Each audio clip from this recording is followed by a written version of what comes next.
intore y'icyerekezo, rwiyemezamirimo w'amahoro, umurinzi w'u Rwanda rukataje, wubakiye igihugu ku kuri, urumuri rutazima, umuyobozi w'intwari z'ibihe. Yazamuye igihugu cyari igicumbi cy'amarira, akigira indabo z'amahoro n'iterambere. Niwe mutwe w'ukuri uhashya umwijima w'ivangura, agatoza abato gukunda igihugu, akabibutsa ko u Rwanda ari urwabo.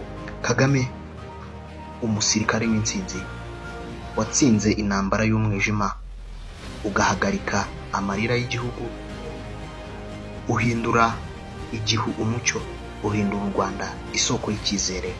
Uri umuyobozi utavuga byinshi, ariko ibikorwa byawe bikavuga. Uri imena, uri intore z'igihugu, uhagaritsa abato n'abakuru, ugatoza buri wese gukunda u Rwanda. Wubatse igihugu ku musingi w'ubumwe, ukinjiza mu nzira y'iterambere, uhagarika inkingi y'amahoro, ukaba uri ishema ry'abanyarwanda bose.